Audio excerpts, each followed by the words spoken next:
제가 빼먹은 광고가 있는데요. 우리 아이들이 밖에서 놀다가 이렇게 돌을 던지는 놀이를 하는데요. 그게 나무에 맞고 주변에 차량으로 떨어지는 일들이 있었습니다. 그래가지고 이제 저희 교인들 차량도 물론 안 되지만 또 교회 안 다니는 주민들 차에 좀 떨어진 적이 있어가지고요. 혹시 다니시다가 우리 아이들이 돌을 들고 있다. 그러면은 어떻게 하시는지 아시죠? 예, 저희 집에도 한 놈 있어가지고 예, 꼭 아이들을 자제시켜 주시고 주시기를 부탁을 드리겠습니다. 예, 로마서 강해 계속 이어가는데요. 오늘은 성령 안에서의 화평, 지난주에는 성령 안에서의 의에 대해서 나누었습니다. 그래서 우리가 righteousness와 justice 기억나시죠? 예, justice가 필요 없는 게 아니라 순서가 있는데 하나님 안에서의 의를 경험한 사람들을 통해서 사회에도 하나님의 공의가 흘러간다라는 것이었죠. 그래서 자신이 의인이라고 착각하는 분들의 특징은 분노하고 혁명을 일으켜요. 자꾸 내가 심판자가 되겠다. 근데 자기가 은혜 받은 분들은 어떻게 됩니까? 내가 은혜를 입은 죄인으로서 회개합니다. 간단하게 말씀드리면 의인은 자꾸 혁명을 하려고 그러고요, 죄인은 회개를 해요. 동의하십니까? 회개하고 어떻게 하냐? 빛과 소금을 삽니다. 할렐루야. 자기가 회개하고 자기의 삶의 영역에서 자기가 하나님 나라를 살아내요. 그것이 하나님의 의를 경험한 사람입니다. 그래서 사람들의 의로 충돌하는 관계들 속에서 하나님의 의가 흘러가기 시작할 때 어떤 일이 벌어지냐면 마태복음 5장 9절 말씀 같이 읽겠습니다. 시작. 화평하게 하는 자는 복이 있나니 그들이 하나님의 아들이라 일컬음을 받을 것이며. 아멘.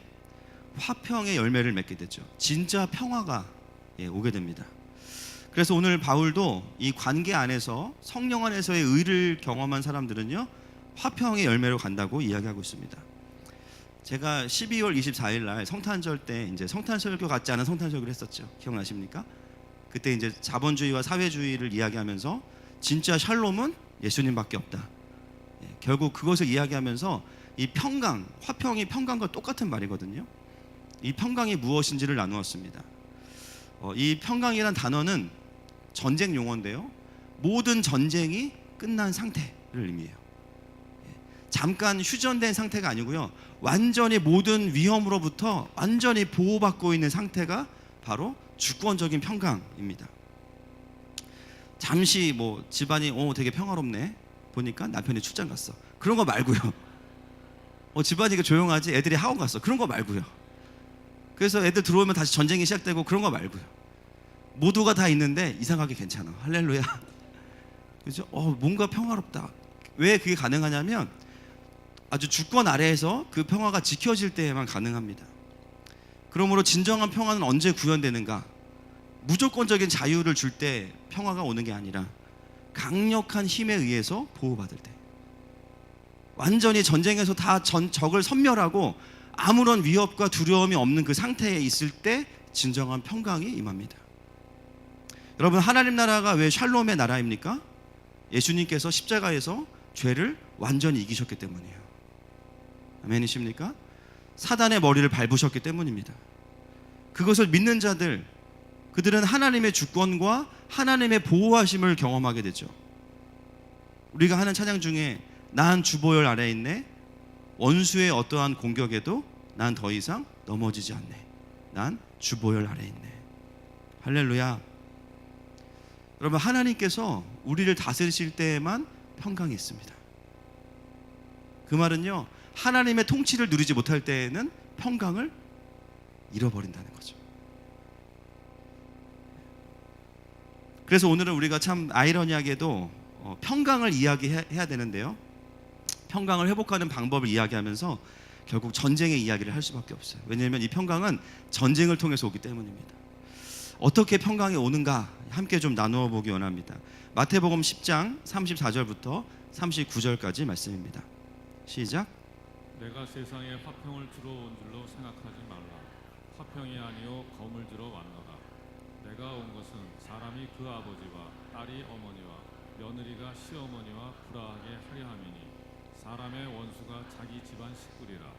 아버지나 어머니를 나보다 더 사랑하는 자는 내게 합당하지 아니하고, 아들이나 딸을 나보다 더 사랑하는 자도 내게 합당하지 아니하며, 또 자기 십자가를 지고 나를 따르지 않는 자도 내게 합당하지 아니하니라. 자기 목숨을 얻는 자는 잃을 것이요 나를 위하여 자기 목숨을 잃는 자는 얻으리라. 아멘. 성경 본문 중에 이렇게 읽을 때마다 우리를 긴장하게 하는 본문이 몇 가지가 있습니다. 그 중에 이 본문도 들어가 있습니다. 예. 보통 이제 많은 분들이 36절을 많이 외우고 가시죠. 그렇죠? 사람의 원수가 자기 집안 식구리라. 근데 이제 맞는데 그분이 말씀을 인용하는 그 의도는 조금 본문의 의도랑은 달라요. 그렇죠? 여러분, 이 본문이 우리에게 무엇을 전달하고 있습니까? 마치 예수님이 가족을 깨트리러 오신 것처럼 이해한다면 본문을 좀 잘못 보신 겁니다. 이것은 무엇을 의미하냐면 복음이 들어오면요, 하나님의 나라가 선포되면 진리가 들어오기 때문에 관계 안에 숨어있던 비진리와 진리와의 전쟁이 일어난다는 거예요. 이 갈등은 건강한 겁니까? 안 건강한 겁니까? 굉장히 건강한 거예요. 한 사람이요, 예수님을 믿고 나면 반드시 하게 되는 고민이 있어요. 내 삶에 하나님의 뜻을 찾게 돼요. 전에는 내가 원하는 대로 살았어요. 그런데 어느 순간 예수님을 영접하고 나면 이것을 하나님이 기뻐하실까? 이런 고민들을 하기 시작해요. 그러면서 주님을 알기 전에 있었던 가치관들과 어떤 생각들이 충돌하기 시작합니다. 이게 바로 영적인 전쟁인 거예요. 때로는 그러다 보니까 가족 안에서도 아직 하나님의 나라를 경험하지 못한, 하나님의 뜻을 충분히 알지 못하는 가족 관계 안에서도 갈등이 일어난다는 거죠. 갈등이 중요한 것이 아니라 그 갈등을 통해서 결론이 어디냐? 하나님의 평강으로 간다는 것입니다. 왜냐하면 우리가 살아왔던 우리의 모습들이 창조하신 모습으로 우리가 존재하는 것이 아니기 때문이에요. 그래서 오늘 우리가 이 화평을 회복하려면 아이러니하게도 전쟁의 이야기를 할 수밖에 없는 것이죠. 여러분, 전쟁할 때 제일 중요한 게 뭘까요? 누구랑 싸우는지를 알아야 됩니다. 그죠? 막 싸우다가 누가 말려. 나중에 이 사람하고 싸우다가 말리는 사람하고 막 싸워. 가만히 있어봐. 너는 왜 말리냐? 막 싸우겠죠. 여러분, 전쟁에서 진짜 중요한 거는요, 이 적의 실체가 뭔지를 보는 겁니다. 에베소서 6장 12절 함께 보시겠습니다. 시작. 우리의 씨름은 혈과 육을 상대하는 것이 아니요 통치자들과 권세들과 이 어둠의 세상 주관자들과 하늘에 있는 악의 영들을 상대합니다. 아멘. 우리의 씨름은 혈과 육을 상대하는 것이 아닙니다. 무슨 말이죠? 사람과 싸우는 게 아니라는 거예요. 늘 우리를 힘들게 하는 말씀입니다. 참 어렵죠. 왜냐하면 당장 눈에 보이는 건 사람이기 때문이에요. 말 안 듣는 남편, 말 안 듣는 자녀들, 회사에 가면 나를 무시하는 상사, 끊임없이 나에게 상처 주는 말을 하는 누군가, 내가 딱 싫어하는 스타일, 온통 눈에 보이는 건 누구예요? 다 사람이에요. 우리 중에 누구도 귀신과 싸우는 것처럼 보이는 사람 아무도 없습니다. 사람들의 입을 통해서 상처가 들어오고 사람들의 말을 통해서 모든 게 진행되어져 가는 것처럼 보입니다. 그런데 오늘 하나님은 뭐라고 말씀하시냐면 우리의 상대는 혈과 육이 아니래요. 사람이 아니래요. 그 뒤에 보면 통치자와 권세와 어둠의 세상 주관자와 하늘에 있는 악한 영들이다. 동의하십니까? 속지 말라는 거죠. 어둠의 영향력들이 있다는 것입니다. 뭔가를 다스리는 영적인 흐름들이 있다는 거예요. 그러므로 화평을 위한 전쟁은 사람과의 싸움이 아니라, 나에게 상처 준 사람 붙잡고 싸운다고 되는 것이 아니라 그 안에 있는 뭔가 다른 어두움과의 싸움이라는 것이죠. 그 싸움은 어떻게 싸우는가? 고린도후서 10장 4절과 5절 말씀에 분명하게 나와 있습니다. 고린도후서 10장 4절과 5절 시작. 우리의 싸우는 무기는 육신에 속한 것이 아니요 오직 어떤 견고한 진도 무너뜨리는 하나님의 능력이라. 모든 이론을 무너뜨리며 가는 것을 대적하여 높아진 것을 다 무너뜨리고 모든 생각을 사로잡아 그리스도에게 복종하게 하니. 아멘. 우리의 싸우는 무기는 육신에 속한 것이 아니요 총이나 칼이 아니라는 것이죠. 오직 어떤 견고한 진도 무너뜨리는 하나님의 능력이라. 모든 이론을 무너뜨리며 그 다음 하나님 아는 것을 대적하여 높아진 것을 다 무너뜨리는 것. 진리의 전쟁이라는 거예요. 영적인 전쟁은요, 귀신을 쫓는 게 핵심이 아니라 하나님의 진리를 선포하는 것입니다. 거짓된 것들을 드러내는 거예요. 그 거짓의 본질은 뭐냐면 하나님 아는 것을 대적하여 높아진 것, 하나님의 뜻과 충돌하는 그 모든 것이 다 거짓이라는 거죠. 그러므로 우리의 전쟁은 진리와 비진리와의 싸움입니다. 쉽게 말하면 거짓말과의 싸움이에요. 우리가 영적인 전쟁이라 그러면 많은 분들이 막 그죠? 엑소시스트나 무서운 영화를 떠올리고 십자가 목걸이가 하나 있어야 되나? 10,000원 이하로는 뭐 효력이 없다 그러니까 10,000원 이상으로 비싼 거 사가지고 으슥한 골목에서 막 귀신 나타나면 막 던지고 십자가 던지고 팥 던지고 막 그죠? 화장실 가면 빨간 휴지 줄까 노란 휴지 줄까? 요즘은 또 수세식이라 물 내리면 또 들어가고 막 밤에 막 가위 눌리고 이런 쪽으로만 생각해요.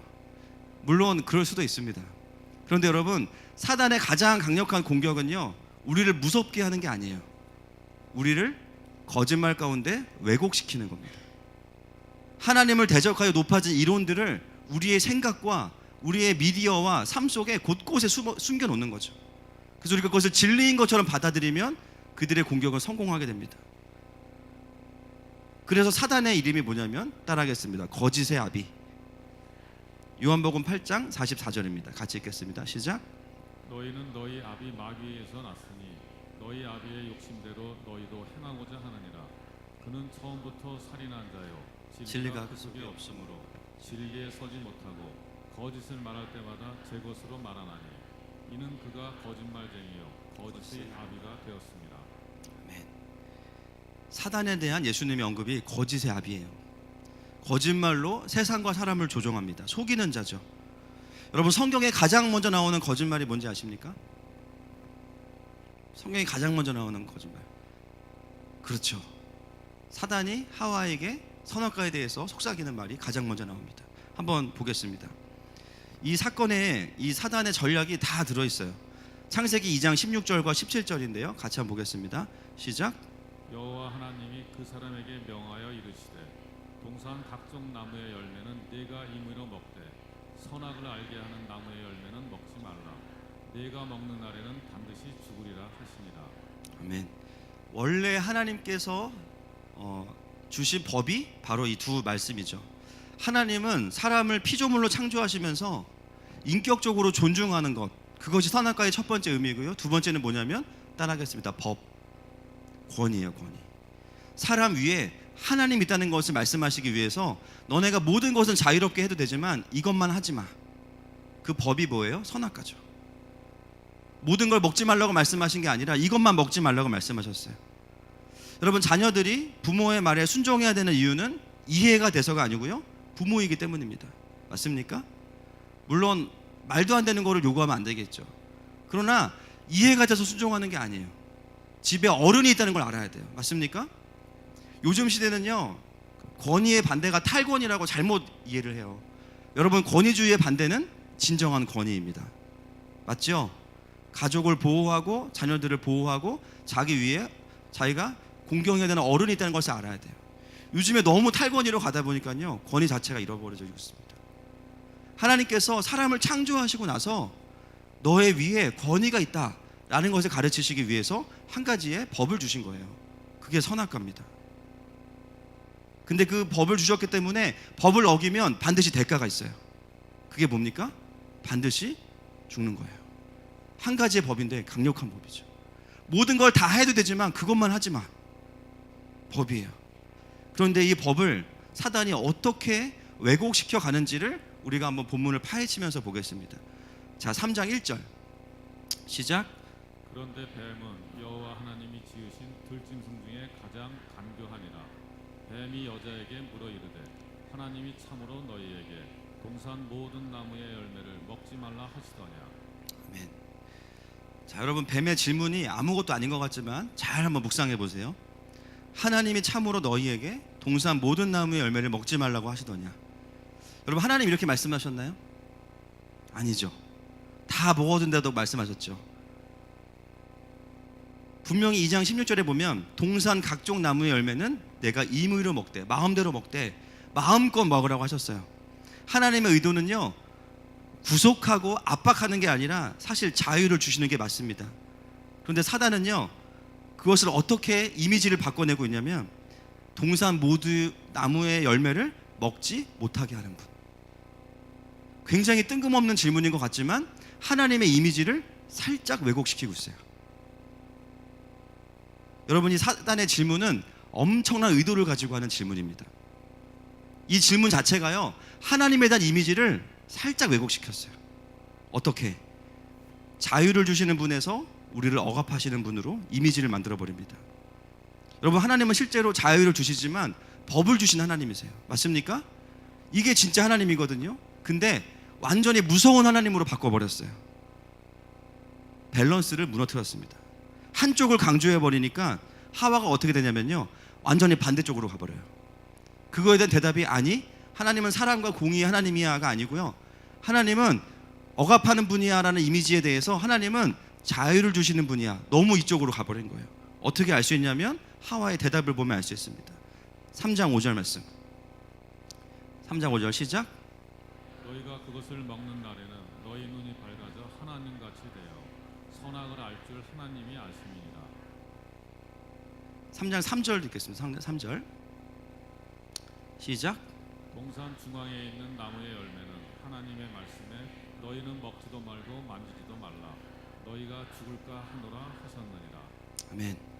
여러분 보십시오. 가장 먼저 바뀐 게 뭐냐면요, 하나님 말씀하시지 않은 거를 더 오버해요. 하와가 그냥 먹지 말라고 했죠. 언제? 먹지도 말고 만지지도 말라 그랬어요.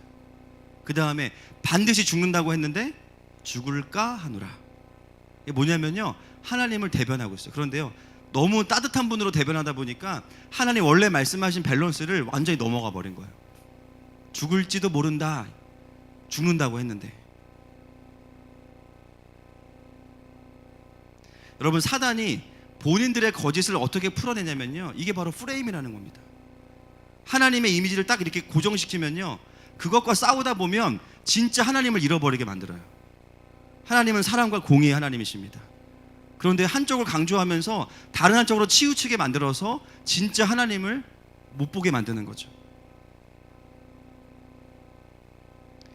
하와가 그 하나님이 억압하는 분이라는 것에 대해서 대항하다 보니까 무조건 자유를 주시는 분으로 기울어 가면서 반박을 하다가 하나님의 언약을 놓치게 됩니다. 결국 진짜 하나님을 왜곡하게 돼요. 여러분, 사단의 거짓말의 핵심은 뭐냐면요, 단순히 거짓말이 아니에요. 단순히 없는 것을 지어내는 게 아니에요. 의도를 왜곡시키는 거예요. 그게 핵심입니다. 하나님을 왜곡시키고 하나님의 의도를 왜곡시키는 거.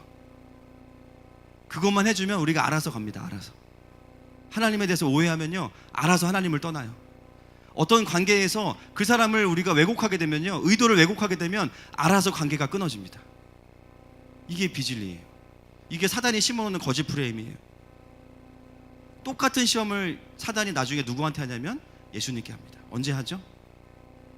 그렇죠. 세례를 받으시고 나서 광야에서 첫 번째 시험이 무엇입니까? 사단이 예수님께 했던 첫 번째 시험. 그렇죠. 마태복음 4장 3절에 보면 그 문장이 되게 중요해요.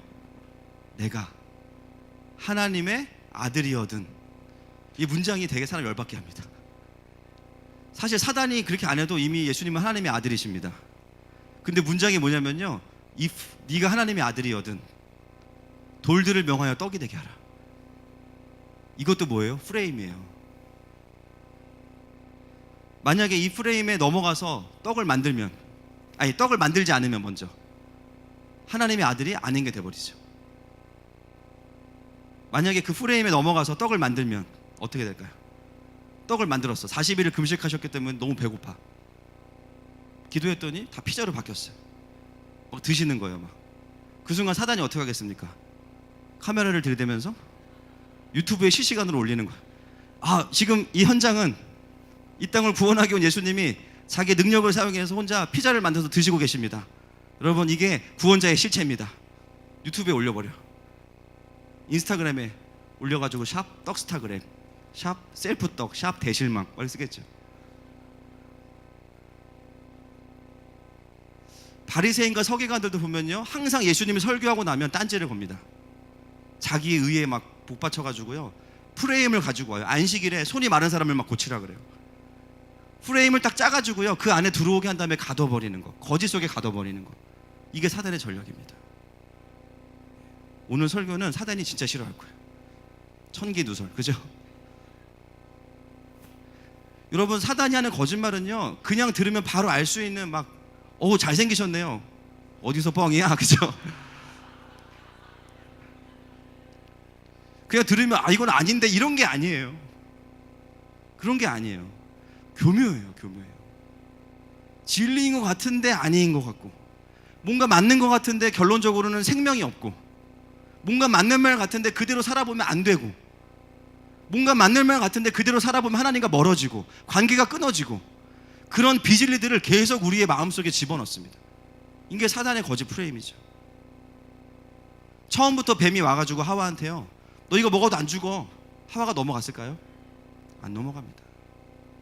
몇 마디의 대화 속에서 하나님에 대한 잘못된 이미지가 들어가고, 하와가 죽을까 하노라 틈이 생기니까 그 틈을 비집고 들어가서 결코 죽지 않는다.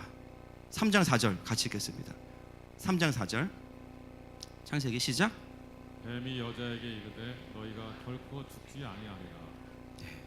처음 들으면 바로 반응하지 않을 건데요, 과정을 거치고 나니까 이 말이 설득력이 생기는 거예요. 여러분, 그런 적 없으세요? 나는 저 사람에 대해 선입견이 없었는데 누가 와가지고 험담을 하고 갔어. 저 사람이 손버릇이 안 좋대. 난 몰랐던 거야. 근데 그 말을 듣고 보니까 저 사람을 보니까 꼭 그럴 것처럼 생겼어.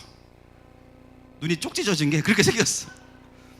그리고 그 다음에 보여지는 모습이 뭐냐면요, 남이 뭔가 좋은 거를 가지고 있으면 되게 그거를 보면서 탐심이 가득한 눈이 막 보이기 시작해. 실제로 그런지 아닌지 몰라요, 사실은. 그렇죠? 이게 뭡니까? 거짓 프레임을 씌우는 거죠. 전에는 문제가 안 됐던 게 그 말을 듣고 나면 다 그렇게 보이는 거예요. 사단이 하나님을 향해서 그 프레임을 씌운 겁니다. 중요한 건 뭐냐면, 하나님은 원래 왜곡될 수 없는 분이십니다. 아멘이시죠? 이 왜곡된다는 건 뭐냐면, 하나님이 그런 분이라는 게 아니라 우리가 느끼기에, 내가 생각하기에 하나님이 그렇게 느껴진다고요. 사단이 그렇게 우리에게 프레임을 씌운다고요. 그러면서 뭐라고 이야기하냐면, 너희가 결코 죽지 않고, 3장 5절 말씀 다시 볼게요. 그 다음에 이제 거짓 비진리들을 완전히 심어요. 이제 보시면 시작. 너희가 그것을 먹는 날에는 너희 눈이 밝아져 하나님과 같이 되어 선악을 알 줄 하나님이 아심이니라. 맞는 말 같은데 틀린 말이죠. 선만 알다가 악을 아니까 선악을 아는 건 맞아. 근데 하나님처럼 됩니까? 안 됩니까? 안 돼요. 결론이 달라요. 생명이 없죠. 결정적으로 사망에 이르게 합니다. 이게 거짓의 힘이에요. 여러분, 이쯤 되면 하와 입장에 한번 대보십시오. 하나님에 대해서 여러분의 마음이 어떻게 될까요? 이런 걸 전문용어로 배신감 쩐다라고 말합니다. 뭐야, 하나님 좋은 분인 줄 알았는데 알고 보니까 선악과를 만든 이유가 갑질하려고 만드셨구나. 본인만 하나님 되려고 만드셨구나. 완전 속았네. 배신감. 여러분, 놀라운 건 뭐냐면요, 선악과는 하와에게 한마디도 하지 않아요. 선악과는 계속 선악과였어요. 문제는 뭔지 아십니까? 내 마음이 왜곡되어져 있다는 거죠. 그러니까 선악과를 먹을 수밖에 없는 거예요. 배신감에, 분노에, 또 하나님처럼 되고 싶은 욕심에 선악과를 그냥 먹어버립니다. 그 결과는 사망에 이른 것이죠. 사단의 거짓 프레임이 완전히 하나님과 하나님의 의도를 왜곡시켜 버립니다.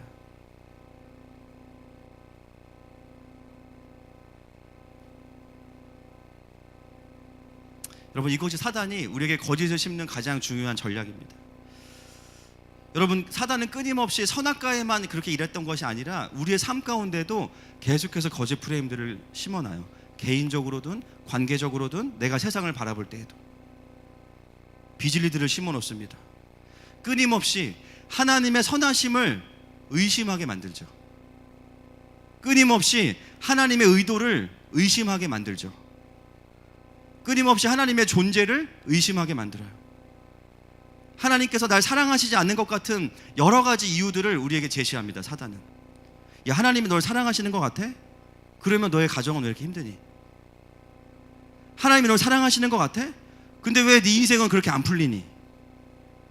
하나님이 날 사랑하시는 것 같아? 왜 이렇게 나는 실패를 많이 하니?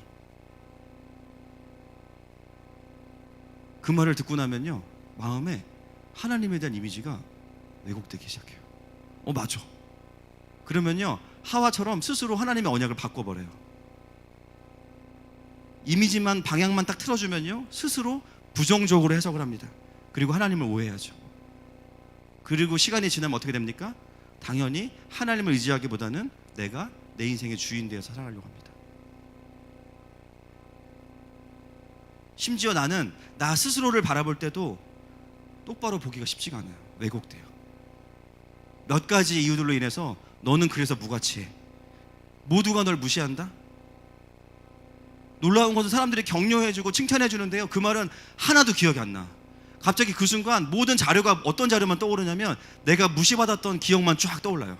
마치 리서치가 된 것처럼. 맞아, 그때 그 사람이 날 무시했어. 그 사람이 내 인사 안 받았어. 나한테 함부로 대했어. 몇 가지만 딱 떠오르면요 순간 내 마음의 평강이 확 없어집니다. 다른 사람과의 관계도 마찬가지죠. 여러분, 사단이 하나님도 왜곡시키는데 연약함이 이렇게 많은 우리들은 얼마나 더 왜곡시킬 게 많겠어요.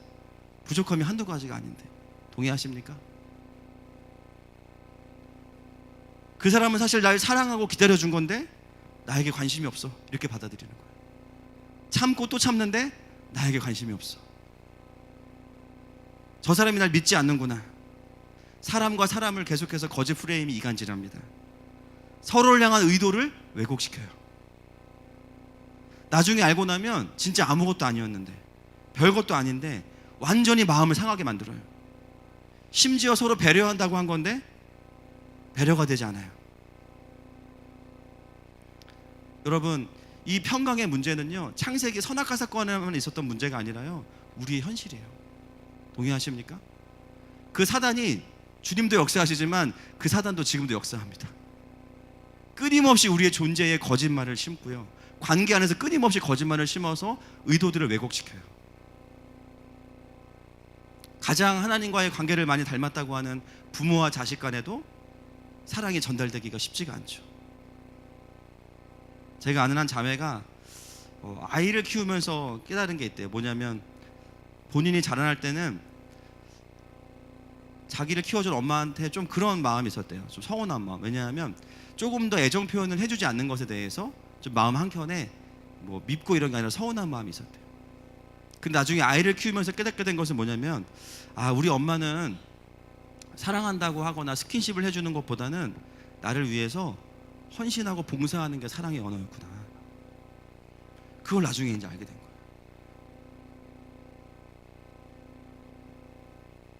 그리고 나서 본인도 또 그런 삶을 살아갑니다. 그걸 알게 되면서 엄마에 대한 오해가 많이 풀렸다는 거예요. 엄마가 나한테 따뜻한 말 한마디 해주는 대신에 나를 위해서 열심히 일하시고 나를 섬겨주셨구나. 그 사랑의 언어가 열려지기 시작한 거죠. 여러분, 가장 하나님과 우리와의 관계를 닮았다고 하는 부모 관계도요 그 사랑의 전달이 때로는 쉽지가 않습니다. 왜 그래요? 우리가 여전히 내 중심성 안에 갇혀있기 때문이에요. 그리고 사단은 끊임없이 서로의 의도를 왜곡시키기 때문이에요. 그 비질리는 계속해서 우리의 평강들을 깨트려 버립니다. 그러면 이제 우리가 고민해야 될 것은 뭐냐면요, 어떻게 하면 이 평강을 회복할 수 있을까? 직장에서도 나는 그런 의도로 말한 게 아닌데, 그죠? 다른 이야기, 아를 말했더니 아가 오는 게 아니라 어가 와요. 그죠? 늘 고민하는 거, 내가 그렇게 소통이 안 됐었나? 뭔가 혼선이 계속 있는 거죠. 어떻게 하면 우리가 이 진리의 평강을 회복할 것인가? 요한복음 8장 31절 32절입니다. 시작. 그러므로 예수께서 자기를 믿은 예수, 너희가 내 말에 거하면 참으로 내 제자가 되고 진리를 알지니 진리가 너희를 자유롭게 하리라. 우리 러시아 선교사님이 늘 오시면 저한테 하시는 말씀이 있어요. 말이 길지가 않으시잖아요. 그분은 공기가 왜 이래? 이러세요. 러시아는 공기가 좋은데 여기는 공기가 안 좋다는 거죠. 네. 여러분, 진리 안에 거하는 사람들은요 거짓말을 찾는 것에 집중하지 않지만 거짓이 들어오면은 본능적으로 깨닫습니다. 공기 좋은 데 있다 오신 분들은 미세먼지 측정기를 켜보지 않아도 뭔가 이상하다는 걸 알아요. 목이 칼칼하니까. 예수님 뭐라고 말씀하십니까? 너희가 내 안에 거하면 참 제자가 되고 너희가 진리를 알지니 진리가 너희를 자유케 하리라. 할렐루야. 내 삶에 있는 거짓을 내가 무슨 수사대처럼 일일이 찾아내서 샅샅이 뒤져서 다 드러내지 않아도요, 내가 하나님의 마음을 받는 자리에 있고 하나님의 말씀이 내 안에 있으면 거짓이 가득한 곳에 가도요, 그 거짓들이 분별이 된다는 거예요. 동의하십니까? 자유로운 환경이 우리를 자유케 하는 게 아니에요. 진리가 우리를 자유케 합니다. 그 진리는 살아계신 예수 그리스도이십니다. 어떤 신학이나 지식이 아니에요.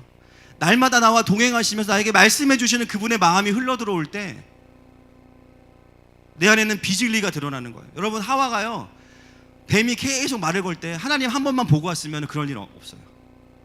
다시 하나님의 언약을 확인하고 왔으면 그럴 일이 없어요. 문제는 뭐냐면요, 하나님께 가지 않은 게 문제예요. 사단이 강력한 게 문제가 아니라 하나님의 언약이 희미해진 게 문제죠. 그러면서 뭐가 언약이었는지를 까먹고 결국에는 선악과를 먹게 된 겁니다. 무엇이 우리를 화평케 하고 승리케 하는가? 거짓말을 찾아내고 드러내는 것이 아니라 그 속에서 하나님의 마음을 발견할 때입니다. 그러므로 하나님을 정확히 아는 사람들은 진리 안에 거할 수 있어요. 동의하십니까? 누가 나한테 와서 그 사람을 험담해요. 근데 여러분, 두 가지의 반응이 있어요. 잘 모르면 넘어가요. 이 사람을 내가 잘 알면 넘어가지 않아요. 내가 그 사람 알아. 그 사람 그런 사람 아닌데. 우리가 하나님과 친할수록 속지 않게 됩니다. 거짓과 죄악이 난무하는 세상 속에서도 오히려 하나님의 일하심과 하나님의 의도를 발견해요. 할렐루야. 문제는요, 선악과의 의도가 뭐냐가 아니라 내가 하나님을 아는 만큼 우리는 볼 수 있는 것입니다. 여러분, 성경도요, 공부를 열심히 한다고 물론 알아지는 부분도 있어요. 그죠? 열심히 책 보고. 근데 여러분, 성경이 잘 보이려면 누구랑 친해야 될까요? 성경의 저자 하나님하고 친해야 돼요. 저도 20년 동안 모태신앙으로 지내면서 진짜 애를 많이 썼습니다. 성경을 읽어보려고. 2장 이상이 넘어가지지가 않아요. 아시죠? 통독을 결심하면 늘 창세기 읽다가 레위기에서 위기가 오고,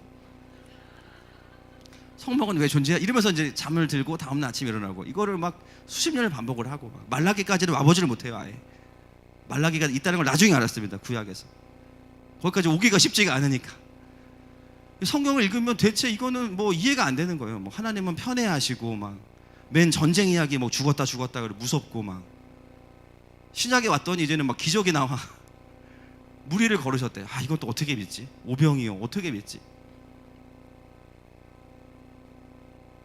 근데 하나님을 만나고 나서 제일 먼저 바뀐 게 뭐냐면요, 성경을 열었는데요, 그 성경 그대로거든요. 하나님이 보여요. 하나님의 마음이 읽혀져요. 할렐루야. 애를 쓴다고 되는 게 아니라 하나님하고 조금 더 친해지고 나니까요, 성경 안에 흐르고 있는 하나님의 의도와 마음들이 읽혀지면서, 아, 이게 나를 향한 하나님의 연애 편지구나. 이 사람들의 이야기가 나오는 게 다 나 들으라고 하시는 말씀이구나. 영적인 히어로들을 보면서 잘하는 부분도 있지만 못하는 부분을 보면 그 속에서도 나의 죄악을 직면하고, 할렐루야. 어떻게 하면 주님의 마음을 담아가는 사람이 될 것인가? 구구절절, 장마다 절마다 하나님의 마음이 막 읽혀지는 것이죠.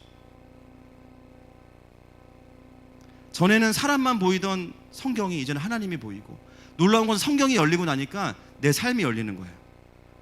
내 삶에 그냥 온갖 원망과 어려움만 보이다가 어느 순간 그 위에 계시는 하나님을 발견하게 됩니다. 그리고 그 눈이 열리고 나니까요, 세상을 보는 눈이 바뀌는 거예요. 할렐루야.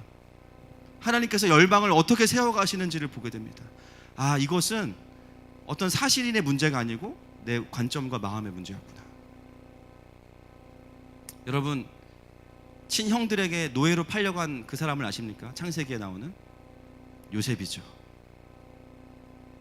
여러분, 이게 말이 됩니까? 형이 동생을 죽이려고 하다가 노예로 팔아요. 그 정도 상처 받으신 분도 계실지 모르겠어요. 강력한 상처죠. 트라우마고. 죽이려고 하다가 노예로 팔아버렸어요. 그것 때문에 요셉은 학교 밖 청소년이 됩니다. 그렇죠? 노예로 팔려갔다가 어떻게 돼요? 감옥에 들어가요. 또 성범죄자로 오해받아가지고 청소년이 거기서 10대를 다 보냅니다. 요셉에게 있어서 형들이 자기를 거절하고 팔았던 이 사건은 엄청난 상처이고 트라우마예요. 밤마다 얼마나 그 복수하고 싶은 마음이 강력히 들었을까요? 내가 형들 만나기만 하면 내가 가만두지 않을 거야. 끊임없이 악몽처럼 막 반복되는 그 기억들. 근데 놀라운 것은 뭐냐면 나중에 요셉이 총리가 되고 나서 형들을 다시 만나게 됩니다. 이제는 요셉이 힘이 없는 요셉이 아니고요, 그 나라의 넘버 2가 됐어요. 여러분이 요셉이시면 어떻게 하시겠습니까? 식량을 사러 왔는데 자기를 팔아버린 형들이에요. 이미 여러분들 표정으로 다 말씀하셨어요. 식량은 둘째치고 감옥에 가둬놓고 금식 40일 들어가겠죠. 진짜 무릎 꿇고 용서를 구하면 봐줄까 말까. 그죠? 창세기 45장 4절과 5절 말씀을 같이 한번 읽겠습니다. 시작. 요셉이 형들에게 이르되 내게로 가까이 오소서. 그들이 가까이 가니 이르되 나는 당신들의 아우 요셉이니 당신들이 애굽의 판자라. 당신들이 나를 이곳에서 팔았다 해서 근심하지 마소서. 한탄하지 마소서. 하나님이 생명을 구원하시려고 나를 당신들보다 먼저 보내셨나이다. 아멘. 전 아직도 이 본문을 읽을 때마다 눈물이 납니다. 형들이 요셉을 팔고 거절한 거는요, 프레임이 아니고 이건 팩트예요. 그냥 상처예요. 그냥 거절이에요. 그냥 이거는 최악입니다.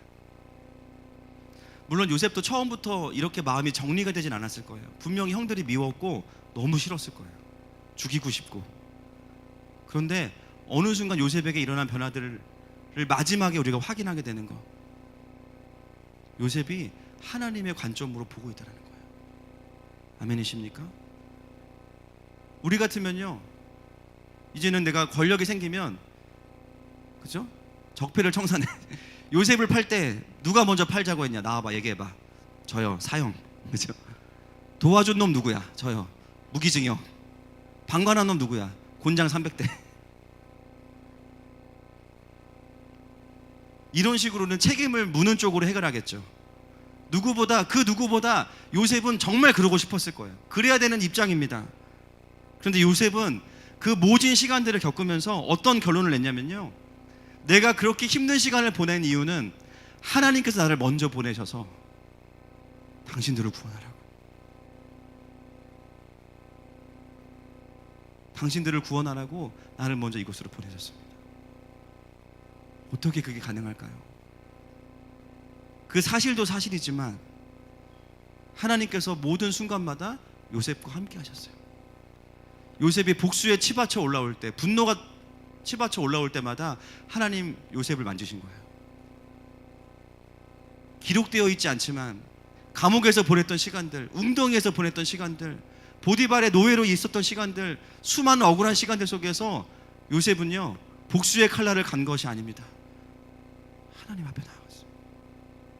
밤이면 밤마다 울면서 기도했을 거고요. 원망하던 그의 눈물이 어느 순간 하나님의 사랑과, 그럼에도 불구하고 그의 삶을 포기하지 않으시고 계속 동행하셨던 그 하나님 앞에서 그의 마음이 녹아진 거예요. 그리고 그 시간이 쌓였을 때 다시 형들을 만나니까요, 이미 요셉은 마음이 많이 해결된 거예요. 자기를 넘어내면 뭐가 보이는지 아십니까? 하나님의 계획이 보입니다. 하나님의 계획이 보여요. 내가 그렇게 힘들고 거절받았던 그 시간이 당신이 나쁜 사람이어서만이 아니라 하나님의 계획은 당신을 구원하는 거였습니다.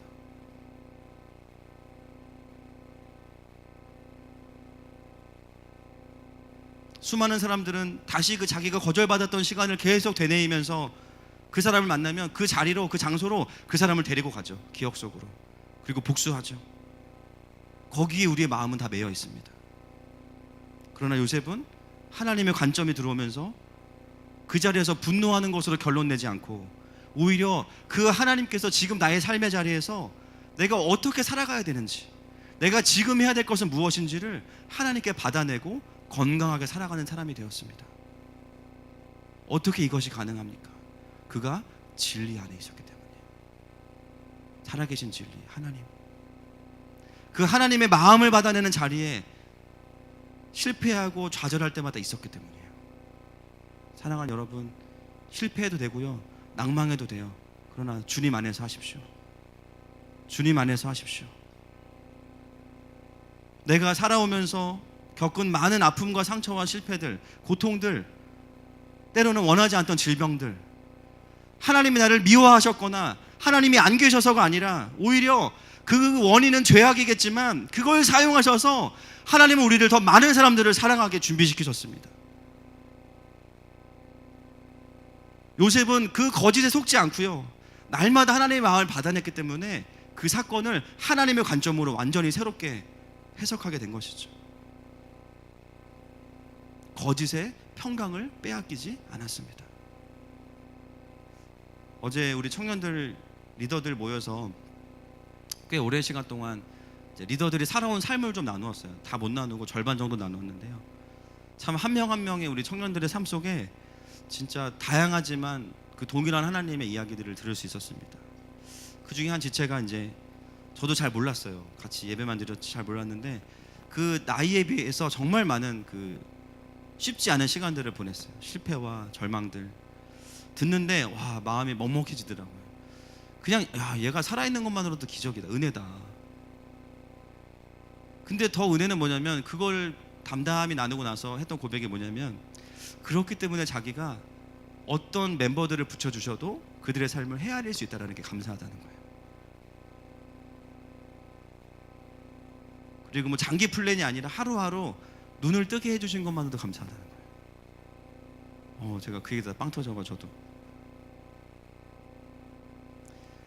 사랑하는 여러분, 언제 우리가 영적인 회복이 있었습니까? 내 삶이 하나님의 마음으로 해석될 때였어요. 하나님의 마음으로 해석이 되지 않을 때는요, 그냥 원망스럽고 그냥 나 힘들게 했던 그 사람 믿고 그냥 분노하고 싶고 그랬어요. 그런데요, 어느 순간 그 시간들이 하나님의 시선과 관점으로 나에게 다가오기 시작하면서 와, 그 순간에도 하나님이 나와 함께 하셨구나. 오히려 상처라고 여겼던 부분들이 오해가 풀어지는 것들을 보게 되고, 하나님도 나 때문에 많이 아프셨구나 라는 것을 알아지면서 우리의 마음에 평강이 회복됩니다. 그게 뭐예요? 진리가 들어오는 거예요. 그러면서 내 삶에 하나님의 다스리심이 끊어지지 않았다는 것이 느껴지기 시작하는 거예요. 할렐루야, 할렐루야. 언제 우리가 다른 사람과의 관계에서 화평을 경험하게 됩니까? 관계 안에서 거짓이 거쳐질 때, 함께 하나님의 다스리심 안으로 들어갈 때예요. 진리 안에서 하나가 될 때가 회복이 일어납니다. 여러분, 오늘 우리의 관계들을 한번 돌아보시면 좋겠어요. 내가 관계하고 있는 사람들과의 이 관계가 진짜 화평의 관계인지 아니면 휴전 상태인지, 너무 힘드니까 어느 선에서 그냥 정리해 놓고 더 이상 보지 맙시다,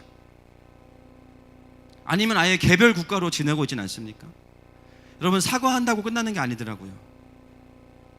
진리 안에서만 화평이 있습니다. 믿지 않는 사람들과의 관계에서도요, 분명히 하나님께서 원하시는 그 진리의 포인트가 있어요. 여러분, 거기까지 가셔야 그 사람과 평강을 누릴 수 있습니다.